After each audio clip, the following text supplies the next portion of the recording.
చూస్తారండి, ఇది మనం అగ్రి 82 వాడిన వరి పొలం అండి. ఈ పక్క అతనిది మామూలుగా ఎరువులు వేసింది. దానికి దీనికి డిఫరెంట్ చూసారా? మనకు ముందుగా వచ్చి పంట కూడా బాగా వచ్చింది. అగ్రి 82 విత్ గ్రాన్యూల్స్ మిక్స్ చేసి కలిపినటువంటి ఈ పొలంలో చల్లాం. అది ఈ పొలంలో మాత్రం మామూలు ఎరువులు చల్లి ఆ పొలానికి అగ్రి 82 వాడిన దానికి డిఫరెంట్ చూడండి. పంట కూడా చాలా బాగా వచ్చిందండి. ఒక్కో దుబ్బుకి 36 పిలకలు 34 పిలకల వరకు వచ్చేయండి. మామూలుగా అగ్రి 82 వాడడం దానికి 17-18 పిలకలు ఉన్నాయి అంతే అండి దుబ్బుకి. అది కూడా డిఫరెంట్, మీరే చూడండి.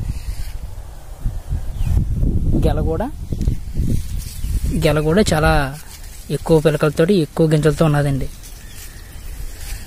ఇది చూస్తే చూడండి ఎన్ని ఉన్నాయి చూడండి మీరే. అదండి చూసారండి, ఈ సక్సెస్ అంతా మన వెస్టేజ్ ప్రోడక్ట్ అండి.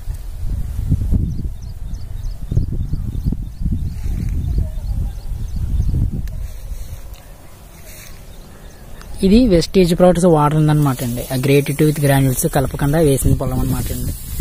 పెద్దగా ఏం లేదండి, జస్ట్ ఏదో అలా పండింది అంతే అండి, తక్కువ.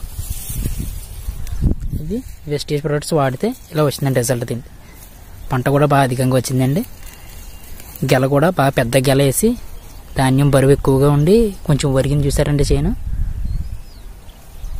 అదండి వెస్టేజ్ ప్రోడక్ట్స్కి మామూలు ఎరువులకి ఉన్న తేడా అండి. పంట బాగా అధికమయ్యి చూసారా కొంచెం వరిగిపోయింది చూసారండి చేను. అంటే పంట బాగా ఎక్కువ అయ్యండి, బరువు ధాన్యం గింజ యొక్క బరువు ఎక్కువైపోయి వరిగింది చూడండి, కొంచెం వరిగింది చూడండి చేను. ఇది అటువంటిది ఏమి లేకపోవడంతో అది నార్మల్గా పండిందండి. చూడండి ఇది కొంచెం దీనికి దానికి డిఫరెంట్.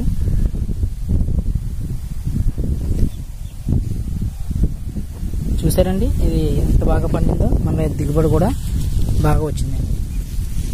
గింజలు కూడా పొడవుగా, ఇన్ని కూడా చాలా పొడవుగా ఉందండి సైజు.